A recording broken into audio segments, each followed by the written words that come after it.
Nobody's coming for you, Emily. You need to accept that. Those words spoken by the one person left in her world cut deeper than the cold ever could. She was 7 years old.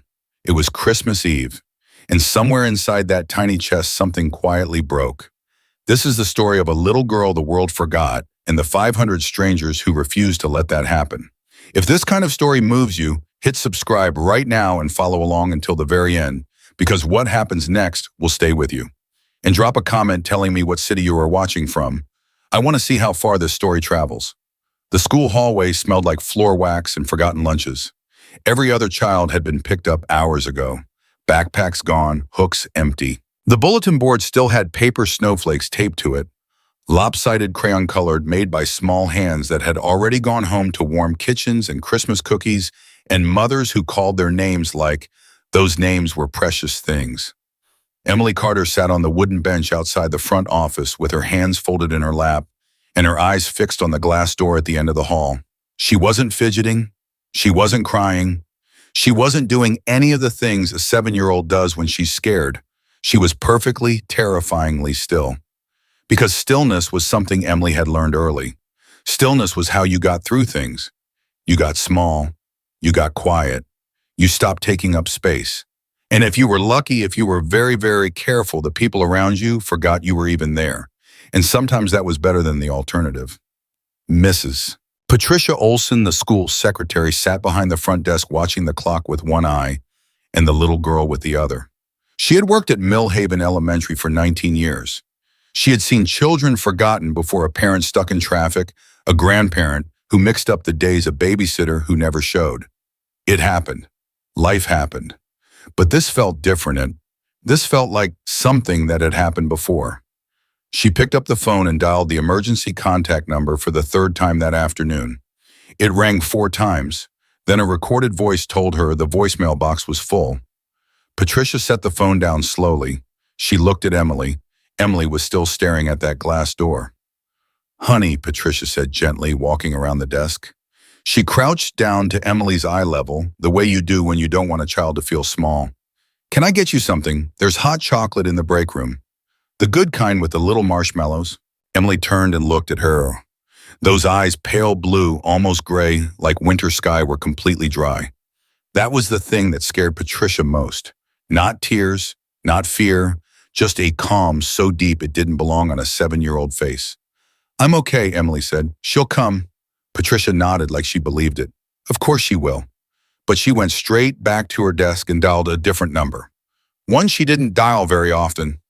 One that required her to flip open the laminated emergency protocol sheet she kept taped inside her top drawer.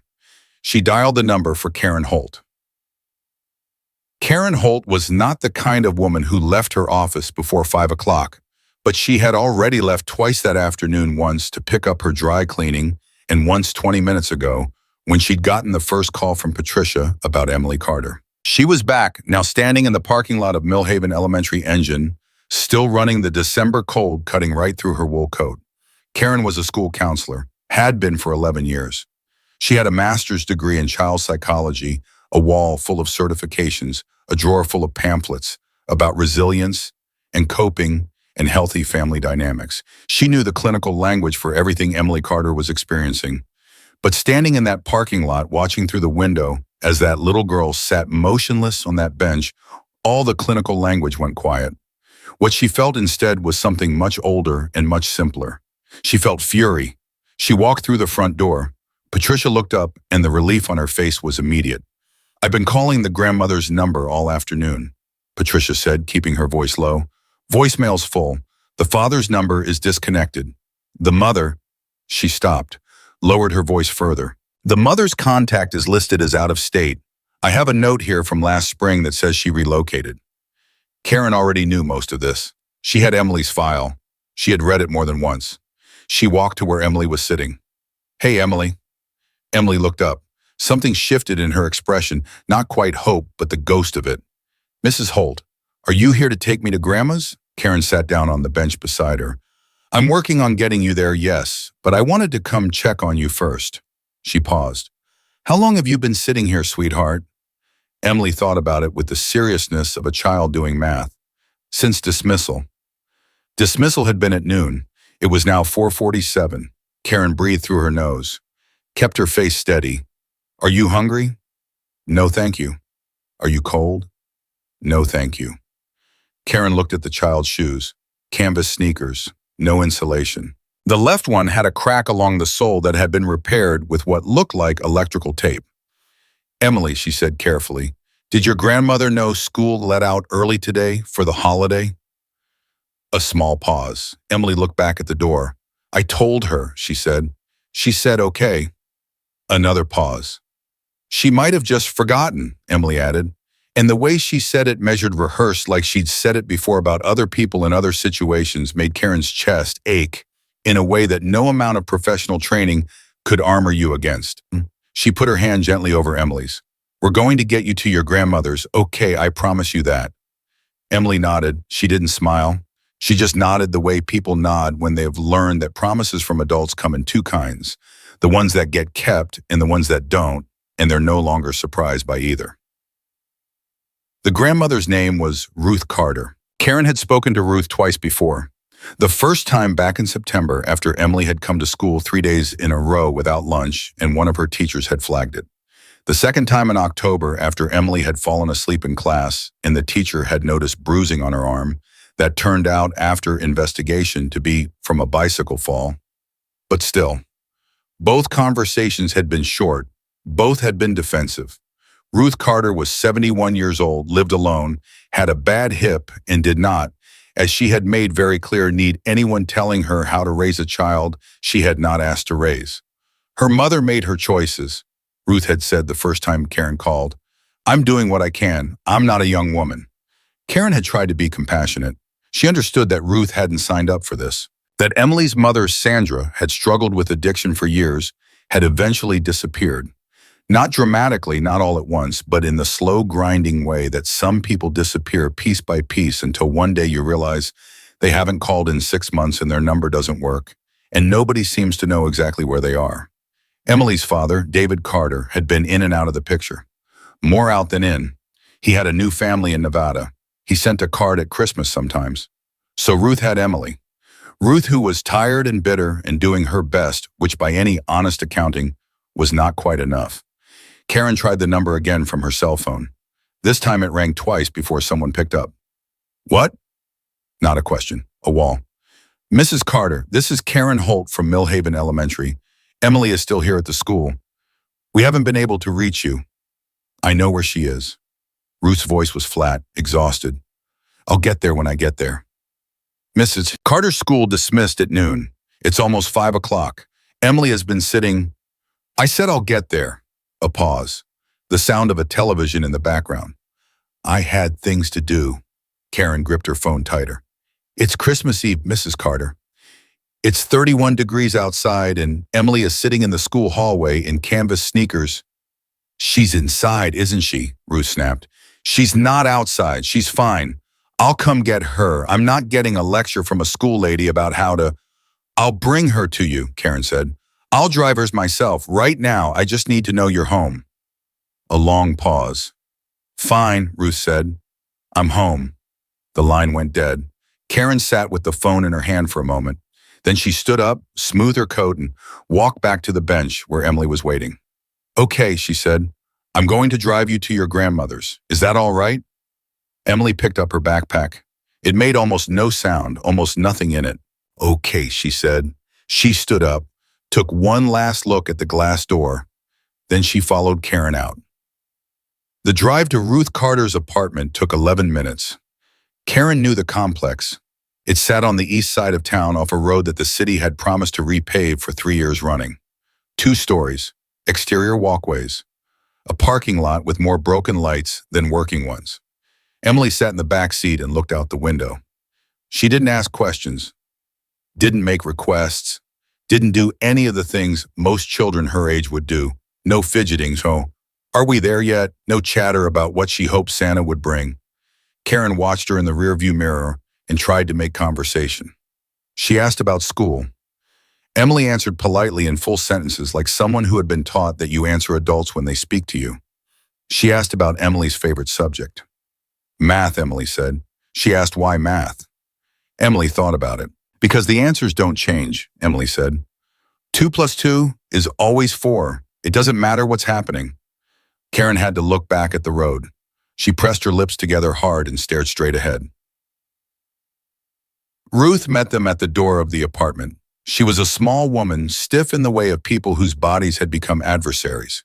She had gray hair pinned back and eyes that had the look of someone who had been disappointed so many times that disappointment had become their resting expression. She didn't hug Emily. She stepped back to let her in. "Get inside, it's cold." Emily stepped past her without a word. Ruth looked at Karen. It was not a warm look. "Thank you for bringing her," Ruth said in the tone of someone closing a door. "Mrs. Carter," Karen kept her voice level, "I want to talk to you for a moment about Emily." Ruth's eyes narrowed fractionally. "She's fine." "I know you're doing your best," Karen said. "I genuinely believe that. But Emily has been sitting in that school hallway since noon, and when I called you, she had no idea when you were coming, and I need you to understand." She paused, chose her words. "She's 7 years old, Mrs. Carter, and she has stopped expecting people to show up for her. That's not okay. That shouldn't be happening with a 7-year-old. Ruth was quiet for a moment. Something moved behind her eyes, guilt maybe, or something older and harder to name. "I told you," she said. "I'm not a young woman. I didn't ask for this situation." "I know you didn't." Karen held her ground. "And I'm not here to judge you, but that little girl in there needs more than survival. She has a roof," Ruth said sharply. "She has food. She has clothes. There are children in this world who don't have those things." "She doesn't have anyone who's excited to see her," Karen said quietly. "That matters too." Ruth stared at her, then she stepped back and closed the door. Karen sat in her car for a long time after that. She sat and she thought about Emily's eyes, those gray-blue eyes that had stopped hoping without anyone ever teaching them to stop. She thought about what Emily had said. 2 plus 2 is always 4. It doesn't matter what's happening. She thought about the canvas shoes with the taped sole. She thought about the backpack that weighed almost nothing. She picked up her phone. She scrolled through her contacts. She stopped on a name she hadn't used in a while. Big Dave Kowalski. She had met Dave 2 years ago at a community outreach event, one of those joint efforts between local organizations and civic groups that usually got a paragraph in the local paper and then quietly faded. Dave ran a toy drive out of the Hells Angels chapter based 40 miles north up in Klamath Falls. He was a large, loud, unsettling-looking man with a beard that started somewhere around his eyes and a handshake that could rearrange your spine. He was also, Karen had discovered, one of the most genuinely kind people she had ever met. She had his number because last year she'd reached out for a kid in a similar situation, not quite as bad, but similar, and Dave had come through. Quietly, quickly, without making it about himself. Toys, warm clothes, gift cards for groceries. Done. She looked at the time. 4:59 p.m. Christmas Eve. She dialed. It rang 3 times. "Dave Kowalski." "Dave," Karen said, "it's Karen Holt, the school counselor up in Mill Haven." A pause. "Ms. Karen, how are you?" "Oh, I'm sorry." She stopped, started again. "Dave, I have a situation, and I know it's Christmas Eve, and I know this is a lot to ask. Tell me about the kid." She blinked. "How did you know it was about a kid?" "You only call me when it's about a kid," he said. "No judgment in it, just fact." "Tell me." So she told him all of it. The empty hallway, the canvas shoes, the full voicemail, the grandmother at the door, the backpack that weighed nothing, the eyes that had stopped hoping. Dave was silent for a long moment. Karen heard voices in the background. Loud ones, laughter, music, a gathering of some kind. "You said Millhaven," he said. "Yes. That's what 45 minutes south of us." "About that." Another pause. "Hold on," he said. She heard him pull the phone away, heard him say something to someone she couldn't make out the words, just the tone direct, certain, no room for argument. Heard a response, then more voices, a ripple of something moving through a crowd. Dave came back on. "Okay, well," he said. "Okay, what?" Karen asked. "Giving me the address," he said, "and give me a couple hours." "Dave, it's Christmas Eve. You can't cancel your whatever you have going on." "Ms. Karen," his voice was steady, "this is what we have going on." She gave him the address. She was back in her own car, hands on the wheel, when the full weight of what she'd just done landed on her. She had called the Hells Angels on Christmas Eve for a 7-year-old girl who had stopped believing anyone was coming. She sat with that for a second. Then she prayed she'd done the right thing. Inside the apartment, Emily sat at the small kitchen table and ate the dinner Ruth put in front of her without complaint. Leftover soup, crackers from a sleeve, a glass of water. Ruth sat across from her watching something on the small television in the next room, her body angled away in the way of someone who has run out of things to say. They didn't talk much at dinner. They never talked much. Emily ate methodically the way she did most things. She was thinking about the math problem Mrs. Patterson had given them before break, a long division problem, with a remainder that she hadn't quite solved before she had to pack up her bag. She liked having something to think about. It helped with the other feeling, the one that didn't have a name, the one that started in her stomach and moved up into her chest and sat there heavy and gray on days like today.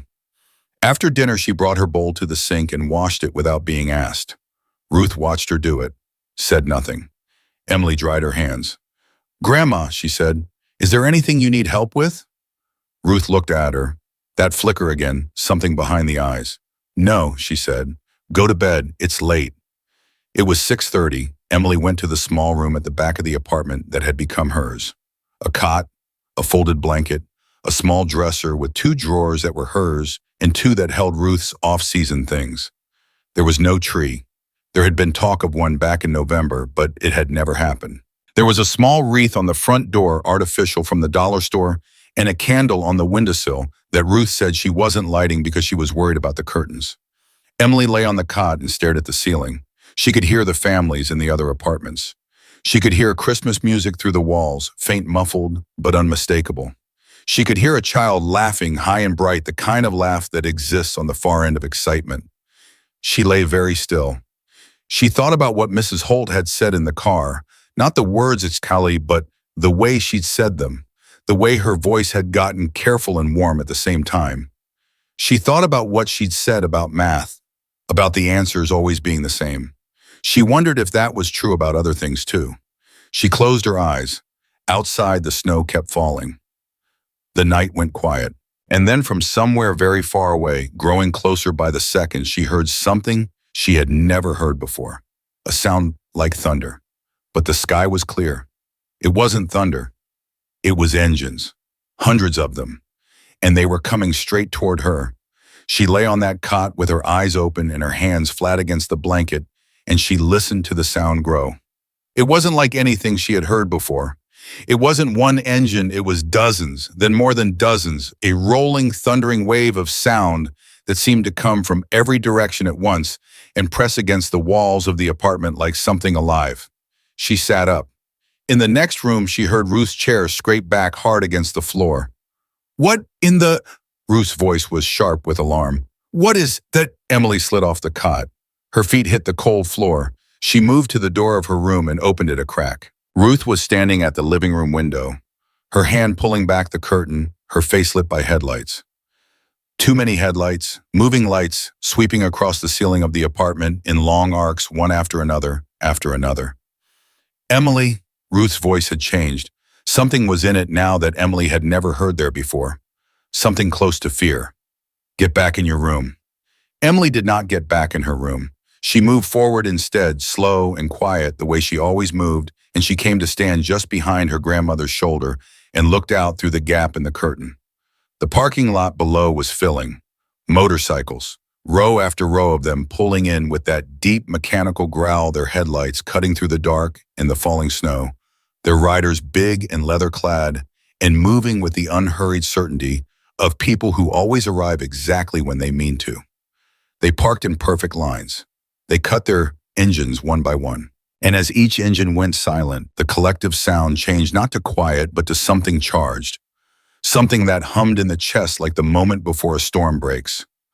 Ruth let go of the curtain. She turned from the window, and her face was pale. "I'm calling the police," she said. "Grandma, I'm calling the police right now." Ruth moved toward the kitchen, where her phone was charging on the counter. Her hands were not steady. "Grandma, wait." Emily, I said, get back in your... The knock at the door stopped them both. Not a frantic knock, not the knock of someone forcing entry. 3 clean, even knocks, patient, almost gentle. Ruth froze. Emily looked at the door.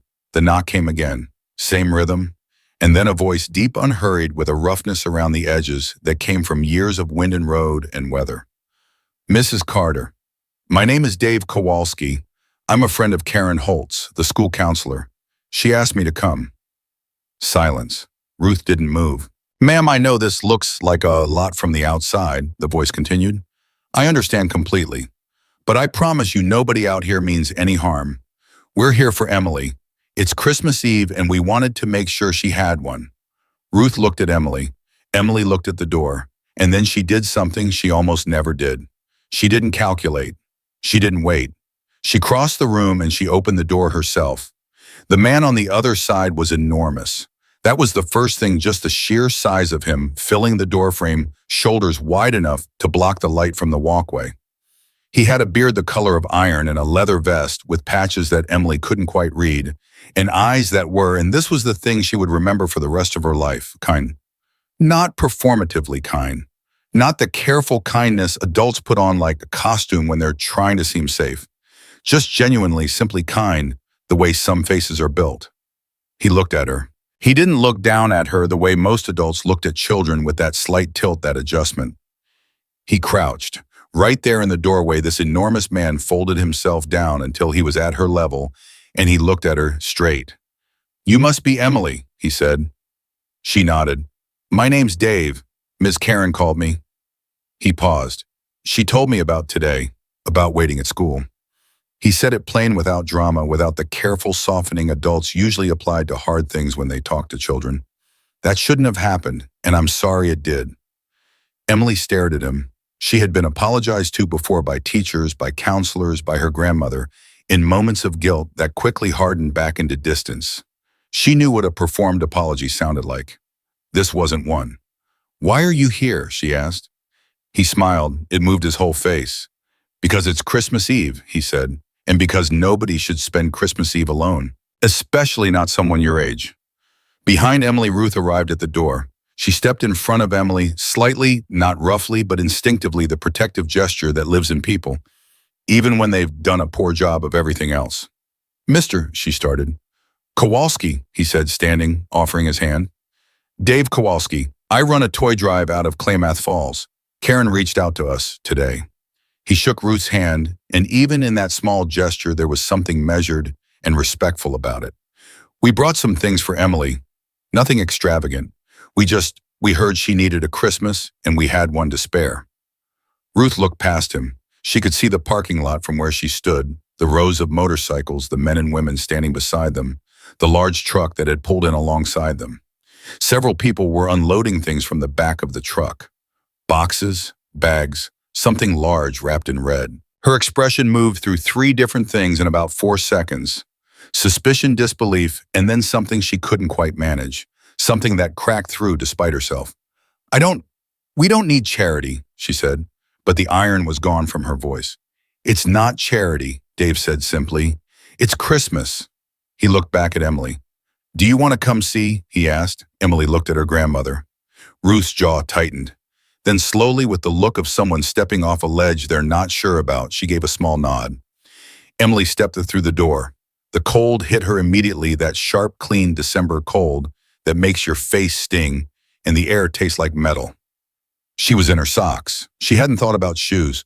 The man named Dave noticed immediately. He turned to someone behind him and said something Emily couldn't hear. Within 15 seconds, a woman in a leather jacket and a bright red scarf was kneeling in front of Emily with a pair of thick wool socks and a pair of boots that were not used, not approximate, but exactly her size, the kind with the fleece lining the kind she had seen other kids wearing. Emily looked at the boots, then at the woman. The woman had a wide, freckled face and dark eyes, and the look of someone for whom smiling was a full-body activity. Hi, hon, she said. I'm Patty. Cold feet are not allowed on my watch. Sit here for 1 second. Emily sat on the step. Patty put the socks on her feet with the brisk efficiency of someone who had done this many times, and then the boots, and she tied them with double knots. There, Patty said, rocking back on her heels and assessing her work. How's that? Emily looked down at her feet, wiggled her toes inside the warm fleece. Good, she said quietly. Thank you. Don't thank me yet, kid, Patty said, standing. Just wait.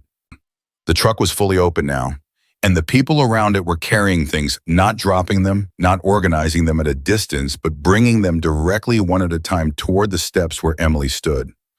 The first thing was a coat, deep green quilted with a hood.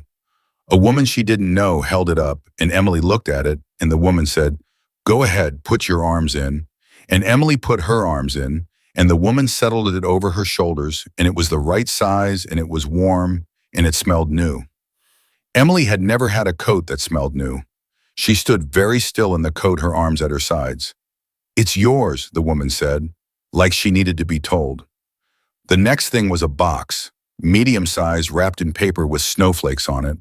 A man with a silver beard and tattoos up both forearms set it on the step beside her and said, "There's more, but that one's first." Emily looked at it. "Can I open it?" she asked. "That's generally how boxes work," the silver-bearded man said, and he wasn't unkind about it. He was almost barely the edge of teasing. The way a person is when they're comfortable with you. Emily sat back down on the step and put the box in her lap. She peeled back the tape carefully. She was always careful with things. She didn't know if she'd need the paper again, but she treated it like she might. Inside was a stuffed animal. Not a generic bear, a husky dog, gray and white with bright blue eyes looking up at her from the tissue paper. Emily had wanted a dog for 2 years. She had never told anyone. She went completely still. "You okay?" Patty asked from somewhere to her left. Emily nodded. She couldn't talk. She held the stuffed husky against her chest with both arms, and she stared straight ahead, and her eyes were very bright, and she was working very hard not to cry. Because she had learned that crying was something you did alone in the dark, quietly, where nobody could see and nobody could use it. But Patty sat down on the step beside her, not saying anything, just sitting there close enough that Emily could feel the warmth off her jacket. And something about that simple, uncomplicated presence loosened something in Emily's chest that had been locked for a very long time. The first tear came down and she let it. She didn't make a sound. She just let the tear come and then another, and she sat there holding the husky, and Patty sat beside her, and the cold air moved around them both, and neither of them said anything for a moment. Then Patty put her arm around Emily's shoulders. Not a big gesture, not theatrical, just steady. Emily leaned into it exactly 1 inch. That was everything. Behind them, Ruth was still standing in the doorway. She was watching her granddaughter, this child she had taken in, without knowing how to give her what she needed, lean into the arm of a stranger biker woman on a cold step crying silently over a stuffed dog. Ruth put her hand over her mouth. She stood there for a long time. Dave came to stand beside her. He was quiet for a moment. Then, without looking at her, he said, "How long has she been like this?" Ruth's voice, when it came, was stripped of everything hard. "Like what?" "Like she's been waiting her whole life for something she stopped believing would come." Ruth didn't answer. She looked at the parking lot where dozens of people were still unloading the truck, were standing in groups, were talking in low voices, and periodically glancing toward the step where Emily sat. Men and women she would never have invited into her life, people she would have crossed the street to avoid. They had driven in the cold on Christmas Eve. Not one of them had been asked by Emily. "She never complained," Ruth said finally. Her voice was very small. "I kept waiting for her to throw a fit or cry or act out. All the normal things. She never did." "Yeah," Dave said. "I didn't know what to do with that," Ruth said. "I know. I'm not a bad person." The words came out like they'd been sitting on a pressure valve. "I'm tired and I'm old, and this wasn't..." She stopped. "She deserved better than what I could give her. I know that. I've known it." Dave looked at her then. "You opened the door," he said. "That counts." Ruth made a sound that wasn't quite a laugh. "I almost called the police on you." "A lot of people do," Dave said. For a moment, something almost like warmth moved between them, two unlikely people standing in a cold doorway, watching a little girl learn what it felt like to be seen. Then one of Dave's guys appeared at the bottom of the steps with something wrapped in canvas. "Hey, boss," the man said. "You want to do the honors, or should I?" Dave looked at Emily. "Hey, Emily." She looked up. Her face was wet but steady. "There's one more thing," he said, "and for this one you've got to come down to the parking lot." She stood up still, holding the husky with one arm. Patty stood with her. They walked down the steps together. The crowd shifted. Not dramatically, there was nothing staged about it. They just moved naturally, making a path. And at the end of the path was the canvas-wrapped shape that the man had set down. It was larger than the other gifts. Roughly 4 feet tall, whatever was under the canvas had handlebars. Emily could see the shape. Dave took the canvas off. It was a bicycle. Cherry red with a white seat and chrome handlebars and a basket on the front with a small ribbon on it. And painted along the top tube in clean white letters, her name, Emily. Not Emily's bike, not a generic label, just her name. Like the bike had always been hers and had just been waiting to find its way to her. Emily stared at it. She had never had a bike. She had ridden one once, a borrowed thing at a neighbor's house 2 summers ago for about 40 minutes until the neighbor's kid wanted it back. She had thought about it a lot since then. She looked at Dave. "That's mine," she said. "It's got your name on it," he said. Emily reached out and touched the handlebars. Then she looked at the name. She ran one finger over the letters, M-I-L-Y. "Did you paint it?" she asked. "One of our guys did. Mouse, he's our painter. Real name's Thomas, but nobody calls him that." Dave looked around and pointed. "That's him over there." Emily looked in the direction he pointed. A thin man with close-cropped hair and careful hands raised 2 fingers at her in a small wave. "It's beautiful," Emily said. Mouse grinned. Emily looked back at the bike. She gripped both handlebars, squared her shoulders. And then she did something that no one had seen her do all day. She smiled. Not politely, not the careful, cautious expression she deployed when she was trying to be acceptable. A real smile, sudden and bright and slightly crooked, the kind that takes you by surprise when it happens on your own face. A ripple went through the crowd. Not loud, but real. A warmth that moved through the group in a wave the way warmth does when something genuine occurs, and the people around it recognize it without being told. In the doorway, Ruth pressed her hand harder against her mouth. She was crying. Not neatly, not the dignified kind, the other kind. The kind that comes after something has been held in for too long and finds its exit on an ordinary Tuesday in your apartment parking lot, except it's Christmas Eve and 500 motorcycles are parked outside, and your granddaughter is smiling for the first time in recent memory, and you cannot, by any act of will, stop the tears. Emily turned around. She found her grandmother's face in the doorway. She held the bike by the handlebars. She was still smiling. And then she said something she had never said to anyone, not to her mother, not to her father, not to any of the adults who had rotated through her life with their good intentions and their limited capacity. She said, "I'm happy, Grandma." 3 words, simple as math, undeniable as 2 + 2. Ruth made a sound that was not a word at all. She came down the steps. She crossed to Emily, and she did something she had not done since Emily arrived at her door, something she had been too tired for, too proud for, too buried in her own grief to do. She wrapped her arms around the child, around the green coat, around the arms clutching the stuffed husky, around all of the small, patient, unasked-for pain that Emily Carter had been carrying alone. She held her. Emily stood very still for a moment, like she wasn't sure she was allowed, like she needed to confirm that it was real. Then her arms came up, both of them, the husky tucked under one elbow, and she held her grandmother back. Around them, the crowd was quiet. Not silent, there were sounds, the low murmur of voices, the shuffle of boots on pavement, the distant pulse of a radio from one of the bikes. But no one spoke loudly. No one moved dramatically. They just let it happen. Dave stood back with his arms crossed and his eyes on the parking lot, and the expression he wore was not sentimental. He had done enough of these to know that sentiment got in the way of the thing itself, but his jaw was tight. And if you were standing close enough, you might have noticed that he blinked more than usual for a moment. Patty, who was not Dave and had no such pretense, wiped her face openly with the back of her hand and looked at the sky and said quietly to no one in particular, "Yeah, that's why we do it." Emily pulled back first. She looked at her grandmother's face, really looked at it the way she rarely did, the way children look at adults when they stop being afraid and start being curious. Ruth looked back at her. Her eyes were red. Her face was not composed. "I'm sorry," Ruth said. Her voice was rough and low. I know I... She stopped, started again. I know I'm not enough. I know I fall short. She cupped Emily's face in her hands, hands that were stiff and old, and had not touched her granddaughter tenderly in longer than either of them could say.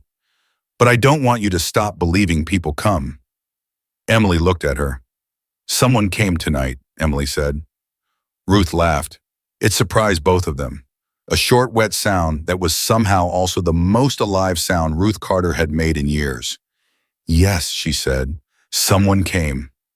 Above them, the snow had stopped. The sky was dark and clear and full of stars. The parking lot was still crowded with leather and chrome and people who had given up their Christmas Eve for a 7-year-old girl they had never met. And Emily Carter, who had mastered the art of disappearing, who had made herself small and quiet and invisible as an act of pure survival, stood in the middle of it all in her new green coat and her new warm boots and her new name painted on a cherry red bicycle, and she did not disappear. She stayed. She was for the first time in her memory exactly where she was. The night should have ended there. That moment in the parking lot, Ruth's arms around Emily, the cherry red bike, the crowd of strangers who had become in the span of an hour. Something else entirely. It should have been the end of the story, the neat, clean ending, the bow on top. But life rarely works that way, and for Emily Carter, nothing had ever been neat or clean or tied with a bow. It started small. A phone call that nobody expected coming at the worst possible moment, the way important calls always do. Dave's cell phone went off. He looked at the screen and something shifted in his face, not dramatically, but enough that Patty noticed it from 3 feet away. She raised an eyebrow. He turned slightly away from the group and answered in a low voice. Emily was sitting on the bottom step now, the stuffed husky in her lap, watching 2 of Dave's guys show her how the bike's gears worked. Her grandmother had gone inside to make coffee. She'd offered it to Dave with the stiff formality of someone who had never hosted bikers before and wasn't entirely sure of the etiquette, and Dave had accepted with a warmth that made the whole thing feel less like charity and more like neighbors. Patty drifted toward Dave. She waited until he ended the call. What? She said quietly. Dave looked at her. He ran one hand over his beard. That was the tell Patty had known him 12 years. And that gesture meant he was sorting through something he hadn't sorted yet. That was Mike Delray, he said, down in Ashland. Patty waited. He says a woman came into the roadhouse about an hour ago, asking around. Dave paused, asking about a little girl named Emily in Millhaven. The air between them changed. Tell me you're not about to say what I think you're about to say, Patty said. Dave looked at Emily. She had both hands on the handlebars now, laughing, actually laughing, that bright, crooked laugh that had appeared for the first time tonight because one of the guys had made a joke about the gear shift. She said she's the mother, Dave said. Patty went very still. Sandra Carter, Dave said. That the name Patty thought back to the conversation Dave had relayed from Karen, the rundown of Emily's situation, the mother who had disappeared piece by piece until she was gone entirely. That's the name, she said. Mike said she looked rough, Dave said, but sober. He said she seemed coherent, said she'd been clean 4 months. 4 months, Patty repeated, and she wants to see her daughter. Patty looked at Emily, then back at Dave. Does Karen know? Not yet. Does Ruth know? Definitely not yet. They stood with that information for a moment. It sat between them like something with weight, because they both understood without having to say it that this was the kind of development that could go in one of 2 directions. It could be the thing that completed this night at the final piece, the one that made everything whole. A mother sober and trying arriving on Christmas Eve to reclaim her daughter. Or it could be the thing that broke it. The thing that ripped open every wound that had barely just begun to close, that took a little girl who had just for the first time let herself believe someone had come for her and reminded her of every time before when someone came and then left again. What do you want to do? Patty asked. Dave watched Emily for another long moment.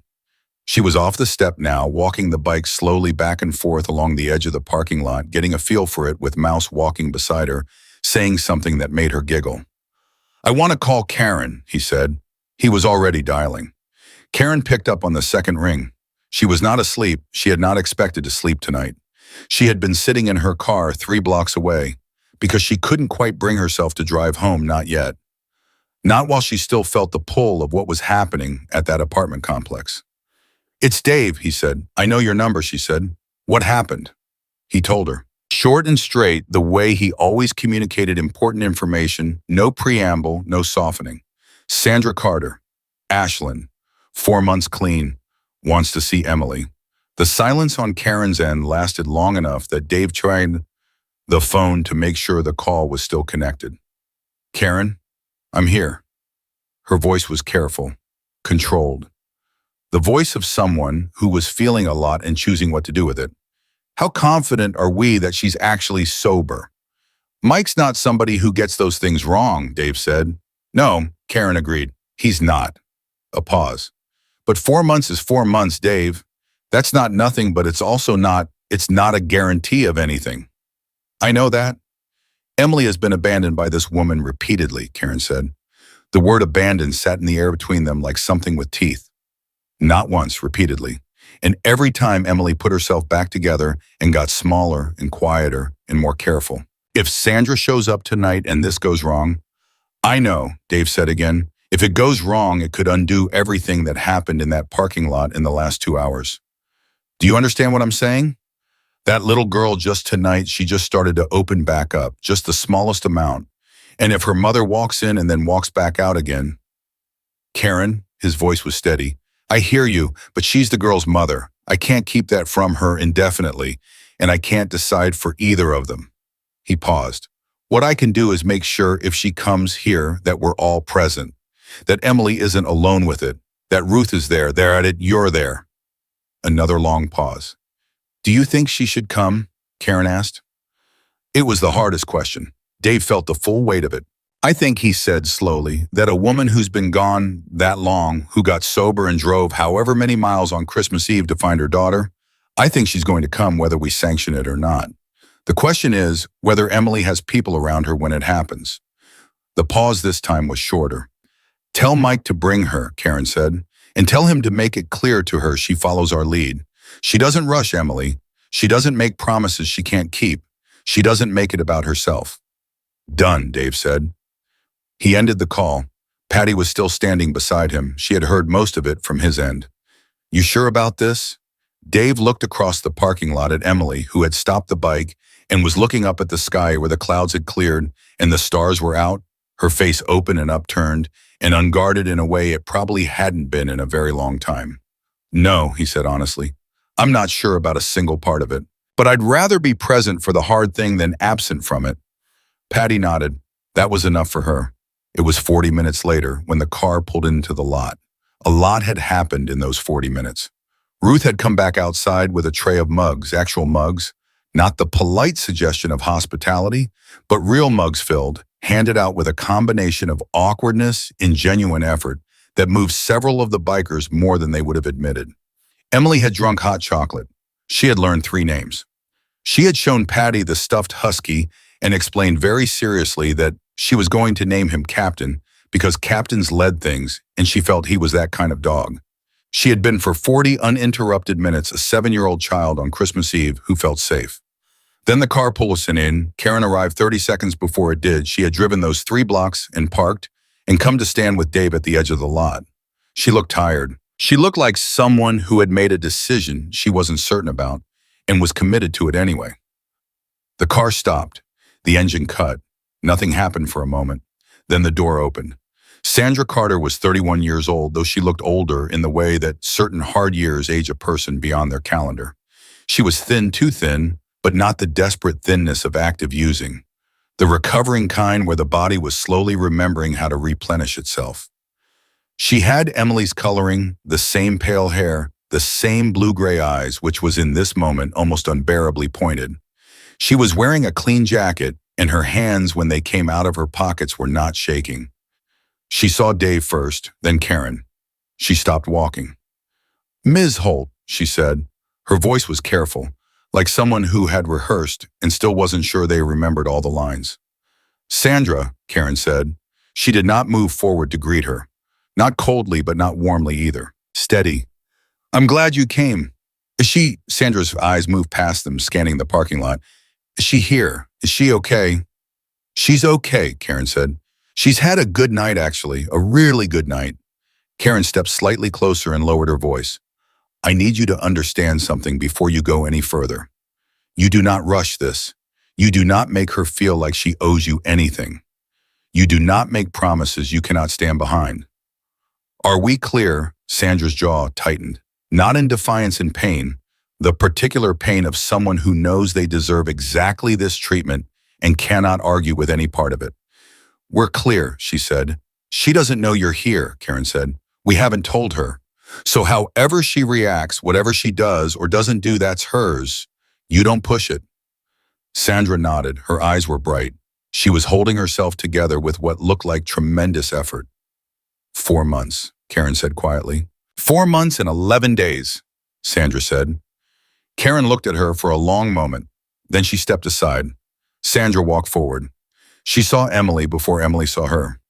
Emily was sitting back on the bottom step now, Captain the Husky tucked under her arm, telling Ruth something, the two of them in a conversation that was for the first time Karen could remember observing actually mutual. Ruth listening, Emily talking. Sandra stopped walking. She made a sound that was barely audible, not a word, not quite a cry, just a small involuntary acknowledgement of the sight of her daughter alive and warm and unexpectedly happy on a Christmas Eve that Sandra had not been present for. Then Emily looked up. The human brain in moments of genuine shock does not process things sequentially. It does not move from recognition to emotion to response in an orderly line. It floods, it short-circuits, it freezes the body while the mind races ahead. Emily froze. Her eyes went to Sandra's face. Her face went blank, not the blankness of someone who felt nothing but the blankness of someone feeling so many things simultaneously that none of them could get through. Ruth saw where Emily was looking. She turned, and whatever Ruth Carter had been managing to hold together over the last hour fell away completely.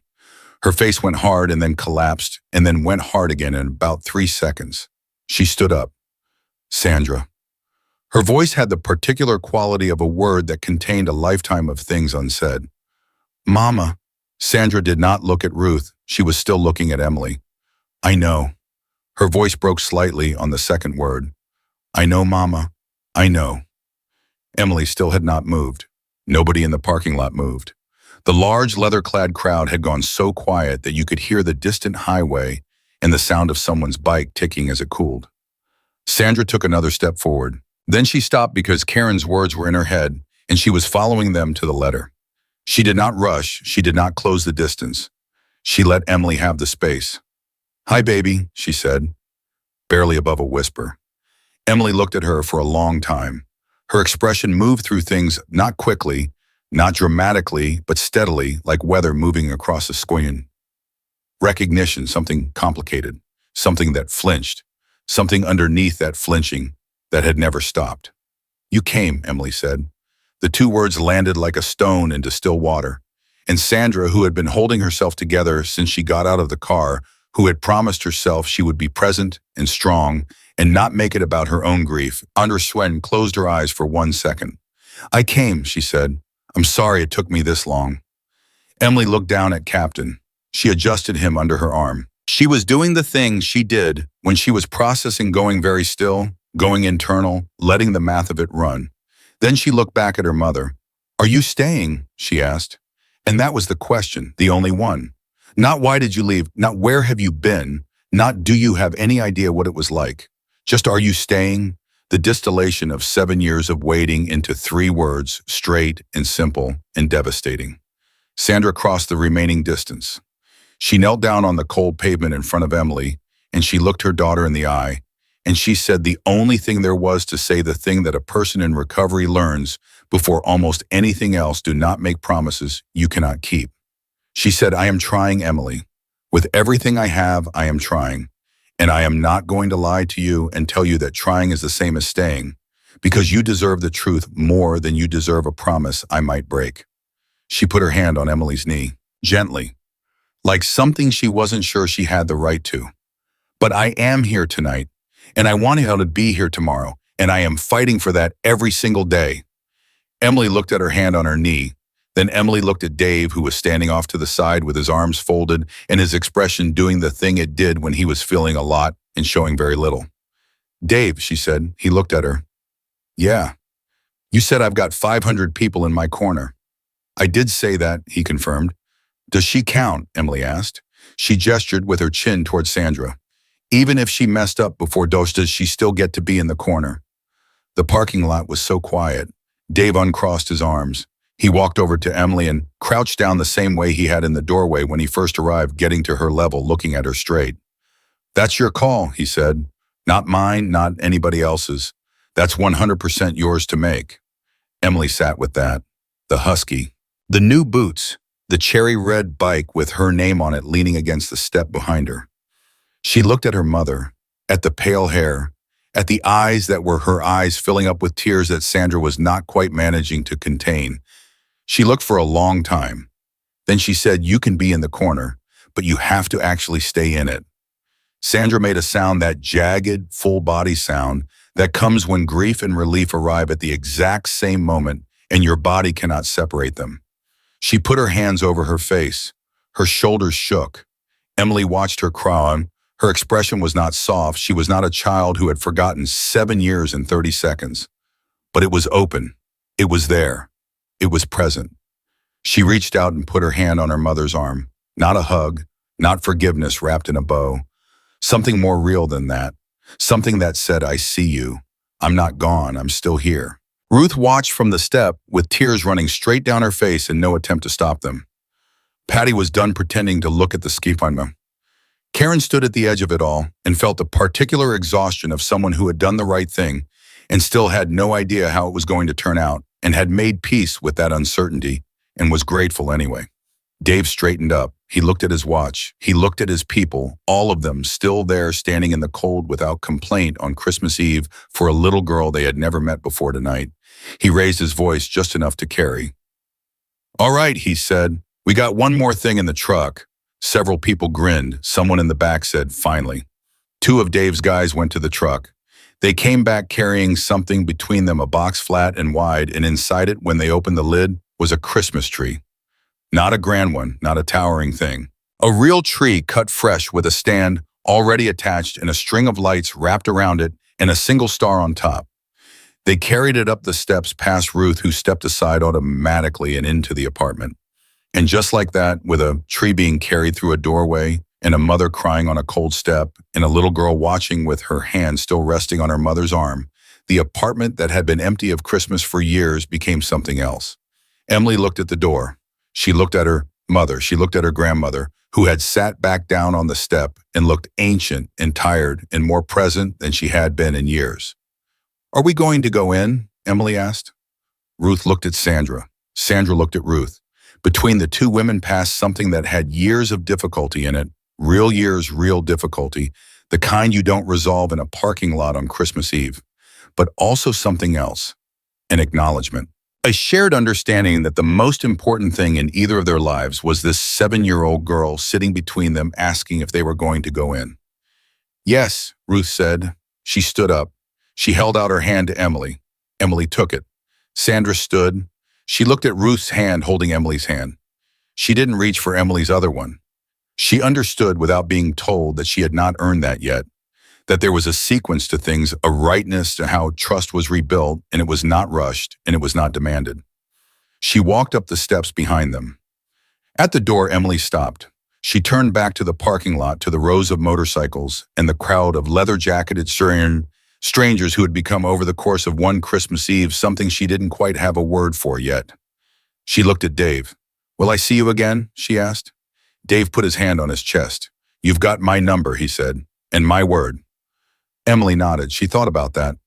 She thought about the stuffed husky whose name was Captain, and the bike with her name on it, and the boots with the double-knotted laces, and the woman named Patty who had sat on a cold step and not said anything, just stayed. She thought about 2 + 2 always being 4. She thought about how some things, when they were real, didn't change, and how you could know a thing was real by testing it against everything that had tried to make you stop believing.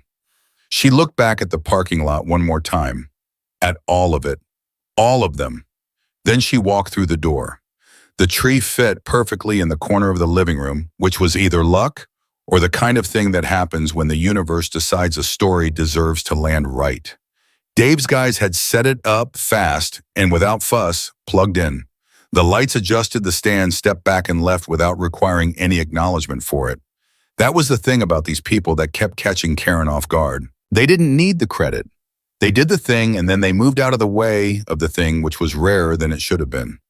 Emily stood in front of the tree for a long time without saying anything. Sandra stood behind her, close but not touching, in the careful way of someone who understood exactly how much ground she had lost and was not trying to recover it all at once. Ruth sat in her chair. Karen stood near the door. The apartment, which had felt hollow and cold 2 hours ago, was now warm in a way that had nothing to do with the thermostat. "It has a star," Emily said finally. "It does," Karen confirmed. Emily looked at the star for another moment. Then she turned around and looked at her mother. "Did you know," she asked, "that they were coming?" Sandra shook her head. "I didn't know anything until about an hour ago. I called your grandmother's phone and couldn't get through, and I called the school and got an answering machine, and I was—" She stopped, chose the word carefully. "I was scared. I didn't know where you were or what had happened, and I drove up from Ashland because it was the only thing I could think to do." Emily absorbed this. "You drove here just because you were scared?" "Yes." "You didn't know it would work out?" "No." Emily thought about that. "But you came anyway." Sandra's voice was barely a whisper. "I came anyway." Something shifted in Emily's face, not forgiveness, not resolution, but a small, precise recalibration, like a compass needle that had been spinning, finding a direction it could hold. She turned back to the tree. She reached out and touched one of the branches, careful and tentative. "We need ornaments," she said. Ruth laughed. It came out startled, like she hadn't expected it. "We don't have ornaments, Emily." "I know," Emily said. She was already thinking. "But we have stuff. Patty showed me how to fold paper into stars. She did it with a receipt from her jacket." She looked at Karen. "Do you have paper?" Karen reached into her bag. She pulled out a notepad. She held it up. Emily nodded, decisive. "That works." What happened next was the quietest, most ordinary miracle of the evening. The four of them, Karen, Ruth, Sandra, Emily, sat around the small kitchen table, and they made ornaments from notepad paper. Emily knew how to fold the stars because Patty had shown her once 20 minutes ago, and she had absorbed it completely the way children absorb things when they're paying full attention. She showed her mother. Her mother's fingers fumbled. Emily guided them, patient and precise, saying, "Like this, fold it here, press down flat." Sandra followed her daughter's hands with an expression that contained an entire biography of grief and love and lost time. Ruth, who said she had never been crafty and wasn't about to start, produced from somewhere a spool of thin red ribbon she had been keeping in a drawer for years without knowing why, and she cut small lengths of it and looped them through the paper stars so they could hang. Karen hung the first one. She held it up to the branch and looked at Emily. "Here," she asked. Emily studied it. "Higher," she said. Karen moved it higher. "Little to the left." Karen adjusted. Emily considered. "Good," she said with the gravity of an art director. Ruth made a sound that was close to a laugh and completely full of love. It was in the middle of this, Sandra carefully folding her fourth star, Emily watching critically from across the table, the ribbon being cut, the lights on the tree, throwing the room gold, that Dave's number lit up on Karen's phone. She stepped away from the table and answered. His voice was low, controlled in the particular way that meant he was containing something significant. "We've got a situation," he said. Karen moved further from the table toward the hallway. "What kind?" "You know what happened tonight got out on social media," Dave said. "Few of the guys posted. Nothing with Emily's face, we were careful about that. But the story's moving. Local news station out of Medford has a crew pulling up outside." Karen went still. "They want the story," Dave said. "They want Emily on camera." "No," Karen said immediately. "I know. I had told them to stay behind the lot line, but they're going to push Karen. And the thing is," he paused, "some of the people outside, they're talking. People are proud of what happened tonight. I get it, but I need you to make the call about what Emily's exposure looks like, because it has to come from you. I'm not going to make that decision without you." Karen's mind moved fast. She had worked in child advocacy long enough to know exactly how this went. A story like this had the shape of something people wanted: the abandoned child, the unlikely heroes, Christmas Eve, and all of it. It was the kind of thing that went national, and national meant Emily's face everywhere. Emily's story retold by strangers for their own emotional satisfaction. Emily, who had spent her entire life trying to be invisible, suddenly visible to the entire country. And Emily's father, who was in Nevada with a new family and a disconnected number, but who watched the news. And whatever distant relatives had passed Emily around like a burden. Who would recognize her name? Who would have opinions? Hold them, Karen said. I'll be out in 2 minutes. She came back to the table. She looked at Emily, who was now standing on her chair, leaning over to hang a star on a high branch, Ruth, holding her steady at the waist, Sandra holding the ribbon. The scene hit Karen somewhere in the chest. She let it land, and then she moved through it. Emily, she said, can I talk to you for a second? Emily stepped down from the chair. She read Karen's face. That was the thing about this child. She read adult faces with a precision that came from years of needing to know what was coming. She knew this was not casual. Is something wrong? Emily asked. Nothing is wrong, Karen said, but I need to tell you something, and I need to hear what you think. She crouched down. She told Emily simply there were people outside with cameras. They wanted to tell her story, and Karen needed Emily to know that she got to decide what happened with her own story. Emily listened. She was very still. What do you mean, my story? She said. I mean everything that happened tonight. The bikers coming, the gifts, your mom arriving. They want to put it on television. Emily thought about this with the focused seriousness she applied to everything. Would people see my face if you said yes, yes? All kinds of people. Potentially a lot of people, yes. Emily was quiet. The tree lights reflected in her eyes. Would my dad see it? She asked. The question landed. Karen kept her face steady. He might. It's possible. Emily looked at her hands, at the paper star she was still holding. Then she looked up. I don't want that, she said. I don't want it to be a big thing that everybody looks at. It's mine. She said the last word with a quiet certainty that cut through the room. This is mine. It doesn't belong to television. Karen nodded. Then that's the answer. She stood up. She looked at Sandra and Ruth, who had both been listening. Sandra had her hand over her mouth. Ruth looked at Emily with an expression that was for the first time tonight purely uncomplicated. Proud. Karen went outside. Dave was standing at the edge of the parking lot. A news van was idling 20 feet beyond him. A reporter, young, eager, professionally sympathetic, started toward Karen the moment she appeared. Ms. Holt, I'm Ashley Reyes from Kobe News. We'd love to get just a few minutes with... No cameras, Karen said. No interviews, no footage of the child. The reporter's expression did the thing reporters' expressions do: brief recalibration, then regroup. We could blur her face, we could... No footage of the child, Karen repeated. No footage of the apartment. No names. Ashley Reyes looked past Karen toward the building, then back. Mrs. Holt, with respect, this is a public space and a public story.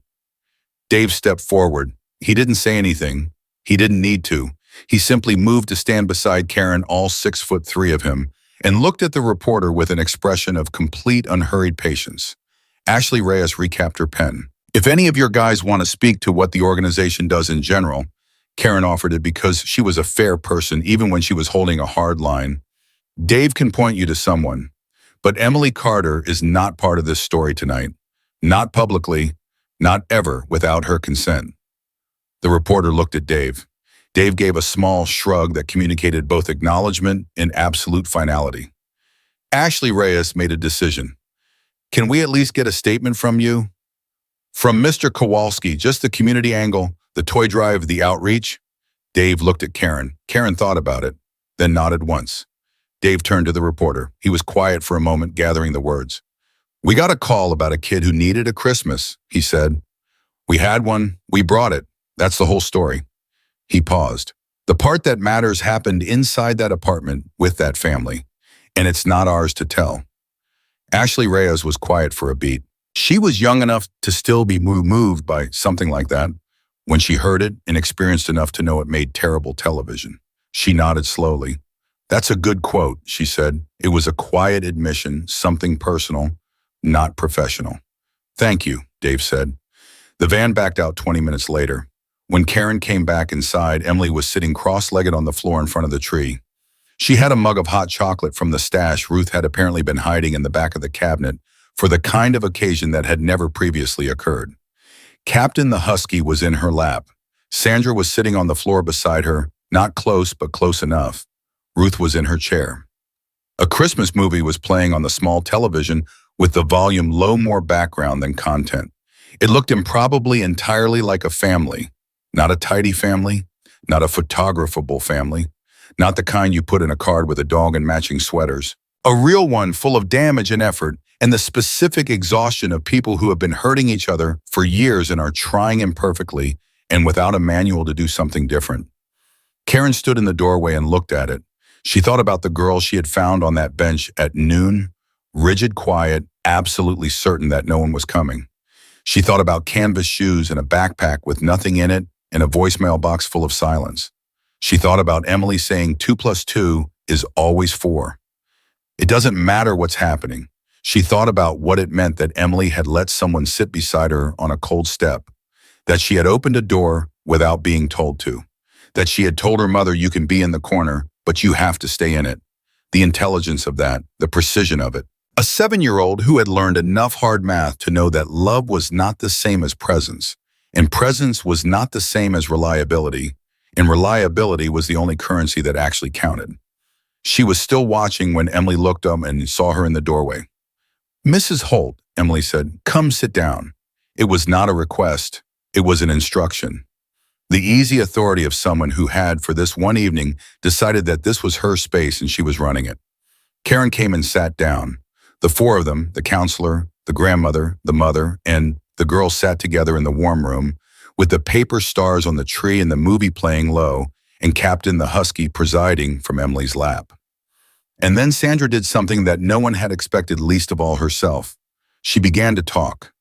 Not about the addiction, not about where she'd been or what she'd done, not directly, not yet, not in one night, but she talked about Emily as a baby. She talked about the weight of her in her arms. She talked about a specific afternoon when Emily was 18 months old and had discovered for the first time that she could make her shadow move by moving her hands, and had spent 45 minutes in absolute concentrated delight, moving her fingers and watching the shadow fingers follow.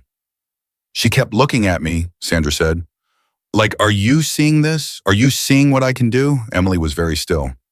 I was seeing it, Sandra said quietly. I was always seeing it. Emily looked at Captain. She straightened his ear, which did not need straightening. I remember the shadow, she said. Sandra looked at her. I don't remember it happening, Emily said. But I remember it, like I remember it in my hands.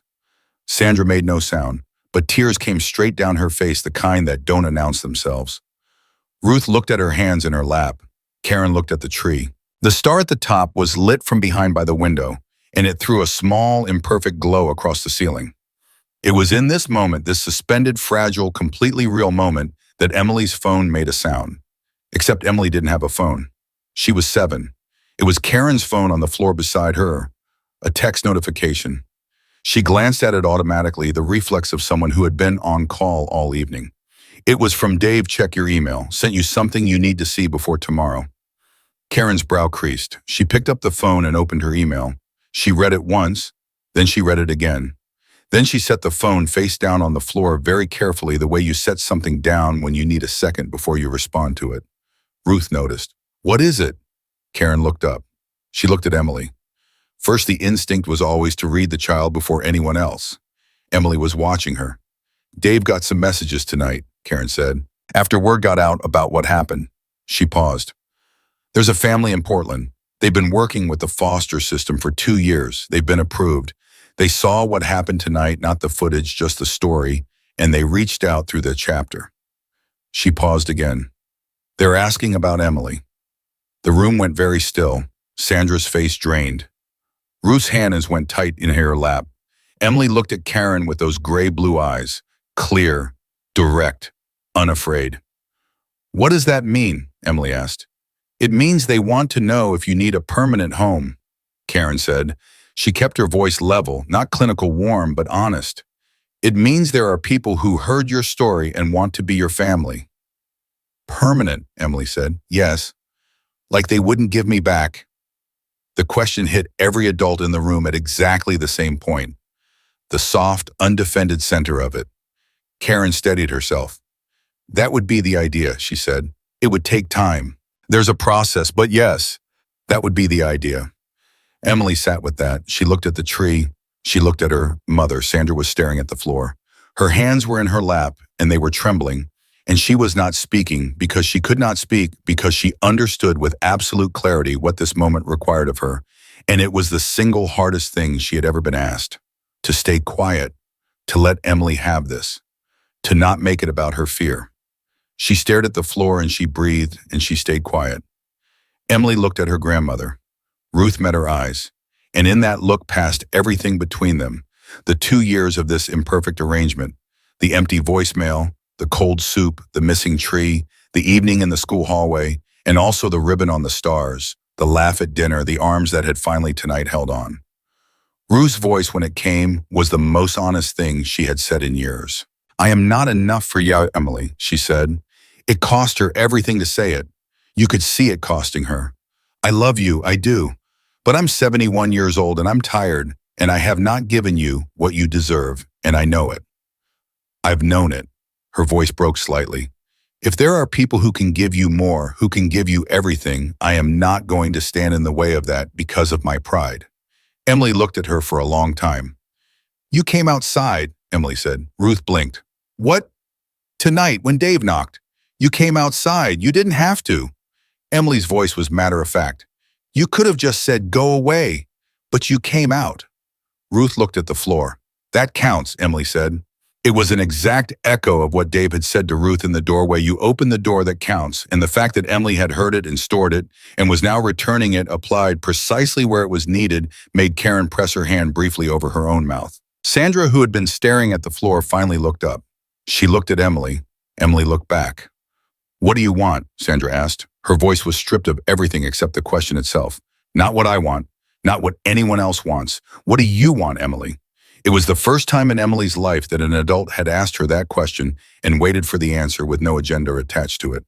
Emily looked at the tree, at Captain, at the boots on her feet with the double-knotted laces. She thought about what she'd said in the car: 2 + 2 is always 4. About the things that didn't change no matter what was happening. She thought about Dave crouching down to her level in the doorway. She thought about Patty on the cold step, not saying anything, just staying. She thought about Portland, which was a city she had seen on a map and never visited. She thought about a family she had never met who had heard a story and said, "We want to be the people who show up." She picked up Patton. She held him against her chest. "I want a room," she said finally. Her voice was quiet and steady. "A real one, not a cot in someone else's room. A room that's mine." She paused. "I want someone to know when school lets out early." Another pause. "I want someone to be excited when I come home." Nobody spoke. "That's what I want," Emily said. The paper stars moved slightly in the warm air from the heating vent. The tree lights reflected off every surface, soft and gold. Outside, the last of the motorcycles were still in the parking lot, their riders waiting with the patient loyalty of people who had nowhere else to be and no other place they'd rather be. Sandra Carter looked at her daughter and felt 7 years condensed into this moment. All the days she had not been present, for all the ordinary afternoons she would never get back, all the times Emily had sat somewhere waiting and she had not come. She felt all of it. And then she said, "You deserve every single one of those things." She did not say, "I'll give them to you." She did not say, "Come back to me, let me try again, give me one more chance." She had learned in 4 months and 11 days that love was not the same as ownership and wanting was not the same as deserving. She said, "You deserve them." And in that small surrender, the willingness to want something for Emily, more than she wanted it for herself, Sandra Carter did the hardest and most loving thing she had ever done. Emily looked at her mother, at the pale hair, at the eyes. She reached over. She didn't hug her. She took her mother's hand and she held it, just held it, light and careful and present. And that was enough. That was exactly enough. Karen picked up her phone. She opened Dave's email again. She read the name at the bottom. The family in Portland, their contact information, the careful, earnest language of people who had written and rewritten a message because they understood its weight. She began to type a reply. Outside, someone in the parking lot started a bike, then another. Then they began to move one by one, easing out of the lot engines low and measured into the Christmas Eve night. Not all at once, not dramatically, the way things end when they've done what they came to do. Dave was the last to leave. He stood at his bike for a moment and looked up at the lit window of Ruth's apartment. The paper stars were visible through the glow of the tree, the silhouette of the star on top. He put on his helmet. He started the engine. He drove out into the dark, and behind him, the parking lot was empty and still. And inside the apartment, the four of them sat together in the warm, and Emily Carter held her mother's hand and looked at the tree she had made star by star out of notepad paper and red ribbon, and the specific determination of a child who had decided tonight to stop disappearing. Karen sent the email at 11:47 p.m. on Christmas Eve. She sat in her car in the parking lot, the same lot that 2 hours ago had held 500 motorcycles and was now empty and quiet, and she read the reply before she had even put the phone back in her pocket. The family in Portland responded in 4 minutes. 4 minutes, on Christmas Eve, almost midnight. She read their message twice. Then she went back inside. Emily was asleep on the couch. It had happened fast, the way it does with children, when the body finally decides it has felt enough. For one day, she had simply tipped sideways against her grandmother's arm mid-sentence, Captain tucked under her chin, and gone completely still. Ruth had not moved. She sat with Emily's weight against her shoulder and her hand resting very lightly on the child's back, and she looked at Karen when she came through the door with the particular expression of someone who has been sitting with something precious and fragile and does not want to disturb it. Sandra was on the floor, her back against the couch. She was awake. She looked at Karen and read her face immediately. "Tell me," Sandra said quietly. Karen sat down. She turned her phone so both women could see the screen. The message was from Tom and Diane Kelleher of Portland, Oregon. They had been foster certified for 2 years. They had no biological children. They had a 3-bedroom house in a good school district. They had, over the past 2 years, fostered 4 children. All 4 had been successfully reunified with family or placed in permanent adoption. They had never had a placement that was specifically theirs to keep. They had read Dave's post about the evening. Not the details, not Emily's name, just the outline of it. A child, Christmas Eve, a community that showed up. They had read it and looked at each other across their kitchen table, and Diane had said, according to the email, 3 words, "That's our daughter." Tom had written the email. He wrote carefully. He wrote that they understood the process took time and that they were not trying to rush anything, and that they recognized there was a family situation with complexity and history, and they respected all of it. He wrote that they had a room. A real one, he wrote, and Karen felt that word land with a weight that Tom Kelleher could not have known it carried, with a window that faced a yard with a tree in it, and they had been keeping it ready for 2 years because they had believed the whole time that someone was coming who needed it. He wrote, "We don't know this child, but we know that she waited all day and someone finally came, and we want to be the people who keep coming for as long as she'll have us." Ruth read it. Her jaw moved. She looked at the sleeping child against her shoulder. "They sound real," Ruth said. "Not a question, an assessment." "Dave knows how to read people," Karen said. "He wouldn't have forwarded this if he had any doubt." Sandra had not spoken. She was reading the email a second time, her lips pressed together, her eyes moving slowly over the words as if she needed to absorb each one individually. When she finished, she set the phone down. "Tom and Diane," she said. "Yes. They've been waiting 2 years." "Yes." Sandra looked at her daughter, at the pale hair fanned out against Ruth's arm, at the small hand curled around the stuffed husky, at the double-knotted boots still on her feet because she had fallen asleep before anyone had thought to take them off. "She said she wants a room," Sandra said. "A real one." "I know," Karen said. "She said she wants someone to know when school lets out early." "I know." Sandra picked up her own hands and looked at them. They were steadier than they'd been in years, 4 months and 11 days of steadier. But steady was not the same as ready, and she knew that, and the knowing of it was the specific grinding daily work of recovery, the part nobody outside it fully understood. You could want something with your whole self and still not be safe for it. You could love someone completely and still be a risk to them. Those 2 things could be simultaneously true. She had learned that, and she was still learning it. "If I fight this," she said quietly, "if I say she's mine and she stays with me, what happens to her?" Karen was honest. "You're 4 months in. The system requires a minimum of 12 months sustained sobriety for reunification consideration in cases with your history. That's not a judgment. That's the timeline. 8 more months, Sandra said, at minimum. And in those 8 months, Karen held her gaze. She needs stability. She needs someone to show up consistently. She needs what you said you wanted for her before you thought about what you needed. Sandra closed her eyes. She was quiet for a long time. Long enough that Ruth, who had been listening with the stillness of someone trying very hard not to influence the outcome, shifted slightly. Sandra, Ruth said. Sandra opened her eyes. I spent 2 years not giving her enough, Ruth said. Her voice was rough and direct. I told myself it was temporary, that you'd come back, that I was just keeping her safe until the real thing arrived. I used that to excuse the parts where I fell short. She paused. Don't do what I did. Don't saw her your reason for waiting instead of actually being present. Sandra looked at her mother. The history between them was a living thing in the room. Decades of it layered and tangled and real. But right now, in this moment, Ruth was not her mother giving advice. Ruth was a woman who had made a mistake and was naming it with full clarity so her daughter wouldn't repeat it. Sandra heard her. She looked back at the sleeping child. She reached out and touched Emily's hair. Once. Very gently. The way you touch something you are not sure you have the right to touch. Then she pulled her hand back. Call them, she said. Call Tom and Diane. Karen looked at her, making sure. You're certain? I'm not certain of anything, Sandra said. I haven't been certain of anything in years. But I know what she said. I know what she needs. Her voice held. Call them. Karen picked up her phone. She stepped into the hallway and dialed. It rang once. Diane Kelleher answered on the first ring. She had not been sleeping either. The conversation lasted 14 minutes.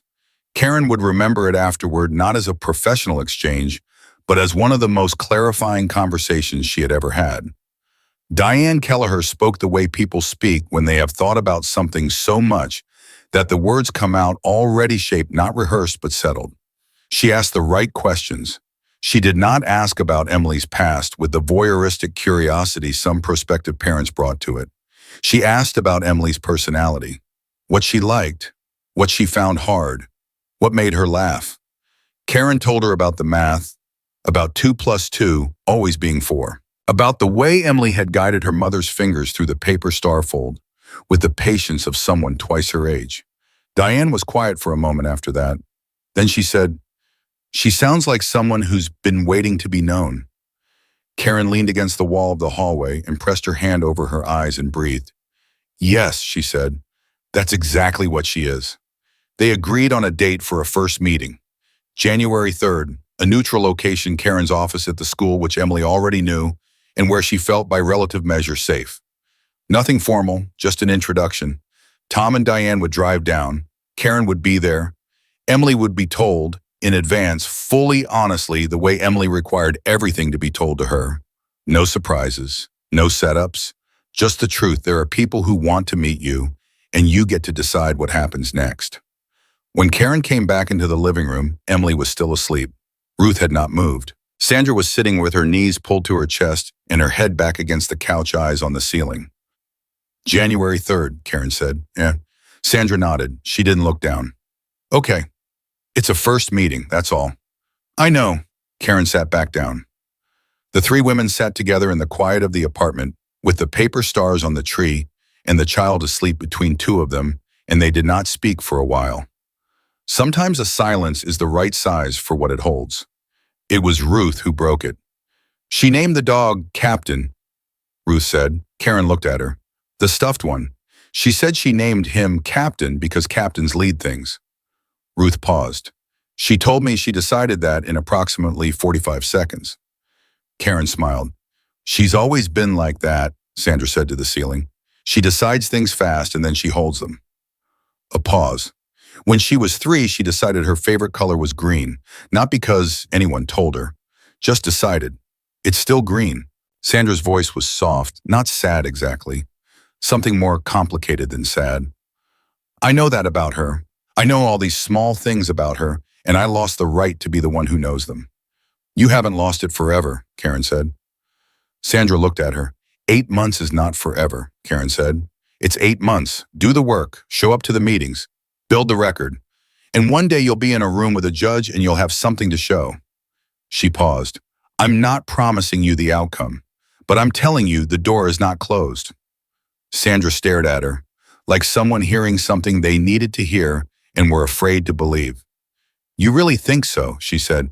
I think, Karen said carefully, that a woman who drove from Ashland to Millhaven on Christmas Eve because she was scared for her daughter, that woman has something in her that's worth fighting for. She met Sandra's eyes. Fight for it. Sandra looked back at the ceiling. Her jaw worked. She nodded once hard, the nod of someone making a decision they intend to keep. The tree lights blinked softly in the corner. Outside, the night had gone completely still, that particular Christmas Eve stillness that settles over everything after midnight, after the engines have gone quiet, and the last gifts have been wrapped, and the world holds its breath before morning. Emily stirred. Not fully awake, that in-between state where the body moves, but the mind is still under. She shifted against Ruth's arm, and her hand tightened around Captain, and she made a small sound. Then she said clearly in the voice of someone talking through a dream, "Someone came." No one answered. The three women looked at each other over the sleeping child's head. Someone came. Ruth's eyes filled again. She had been filling and refilling all night. The reservoir kept replenishing. She looked down at Emily and she did not try to stop it. She just let it come and sat with her granddaughter and breathed. Sandra closed her eyes. Karen looked at the tree. The star on top was the only store-bought thing on it. Everything else was paper and ribbon and effort. And it was without question the most beautiful tree Karen had seen in years. Not because it was grand, because every piece of it had been made by hand in this room by people who were trying. Emily did not wake up again.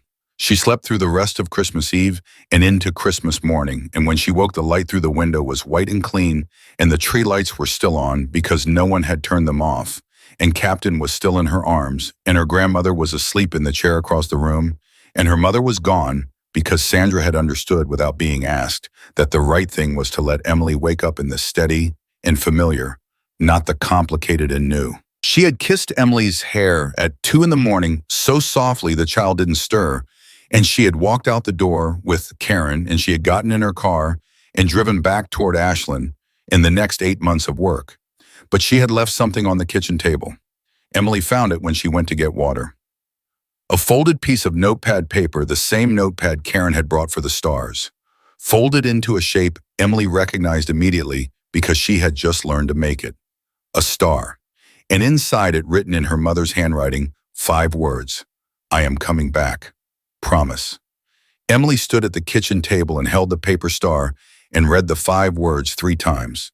She thought about what Dave had told her, that promises were hers to decide about, that trust was built in the doing, not the saying. She thought about January 3rd. She thought about a room with a window that faced a yard with a tree in it. She thought about Tom and Diane Kelleher, who she had never met, who had been keeping a room ready for 2 years because they believed someone was coming who needed it. She set the paper star down. She picked up Captain. She went to the window and looked out at Christmas morning, the empty parking lot still in white with last night's snow, the tire tracks from 500 motorcycles still pressed into it like a record of something that had actually happened. She put her hand flat against the cold glass. She thought about the school hallway at noon yesterday, the bench, the hooks with nothing on them, the glass door at the end of the hall that she had stared at for almost 5 hours waiting. She thought about how it had felt to believe completely and calmly and without drama that no one was coming. And she thought about the sound, the thunder that wasn't thunder. 500 engines coming straight toward her. She took her hand off the glass. She turned around. Ruth was awake. She was standing in the doorway of the kitchen in her housecoat. Her hair unpinned, looking at Emily with that expression she had been wearing more and more as the night went on, the one that had replaced the tired and the distant. The one that looked finally like she was actually seeing what was in front of her. "Merry Christmas, Emily," Ruth said. Emily looked at her, then she crossed the kitchen and she put her arms around her grandmother's waist. Not the careful, tentative inch she had offered the last night, but fully, completely, both arms holding, and Ruth put her arms around her back and held on. They stood like that for a long time. When they pulled apart, Emily looked up at Ruth's face. "Are you going to be okay?" Emily Fody asked. It was a startling question, a child asking an adult, that particular reversal that happens when a child has spent too long reading the adults around them for safety cues. But it was genuine. It was caring. Ruth laughed. That startled sound, real and slightly ragged, the laugh that had appeared last night and seemed to have decided to stay. I don't know, Ruth said honestly, but I'm going to try. Emily nodded. That counts, she said. She said it the same way she had said it the night before, and the same way Dave had said it to Ruth. And by now, the words had passed through enough hands that they had become something shared, a small, sturdy truth that belonged to all of them. That counts. 3 weeks later, on a Thursday morning in January, Emily Carter walked into Karen Holt's office to do work at Millhaven Elementary and sat down across from Tom and Diane Kelleher for the first time. Tom was tall, with an easy laugh and hands that looked like they knew how to fix things. Diane was quieter, with sharp eyes and a directness that Emily recognized and respected immediately, the kind of person who told you the truth even when it cost something. They talked for an hour. Emily asked most of the questions. She asked about the room. Diane described it: the window, the yard, the tree outside. Emily said, "What kind of tree?" Diane blinked, then smiled. "An oak. Old one. Big." Emily considered this. "Does it have good branches?" Tom looked at Diane. Something passed between them, quick and warm and private, the language of two people who have been together long enough to have that. "The kind you could climb," he said, "if someone wanted to." Emily looked at Captain, who was sitting on the chair beside her because she had carried him everywhere since Christmas Eve, and saw no reason to stop. She straightened his ear. Then she looked at Tom and Diane. "I've never had a room with a tree outside the window," she said. "We know," Diane said gently. "I think I'd like to see it," Emily said. It was not a declaration. It was not a commitment. It was a 7-year-old girl who had learned to move at her own pace, to trust what was tested and not what was promised, making a small step in the direction of something she had asked for out loud for the first time on Christmas Eve, while the paper stars moved in the warm air. A room, a real one, someone who knew when school let out early, someone who was excited when she came home. 3 words she had said in a quiet voice in a small apartment while 500 motorcycles idled in the parking lot, and her grandmother held her for the first time in longer than either could say. That was what she wanted. And on a cold January morning, with Captain under her arm and Karen Holt beside her and 2 strangers who had been waiting 2 years for exactly her, Emily Carter stopped disappearing. She stayed. She chose to stay. And that, more than anything that had happened on Christmas Eve, was the bravest thing she had ever done, because staying for a child who had learned that leaving was the only thing people did was not the easy choice. It was the hardest one. And she made it anyway, because somewhere between the empty hallway and the thunder of 500 engines and the paper stars and the boots with the double-knotted laces, Emily Carter had learned the one thing no classroom had ever taught her, and no adult had ever said out loud in a way she could hold. She was worth showing up for. She had always been worth showing up for, and now finally she believed it.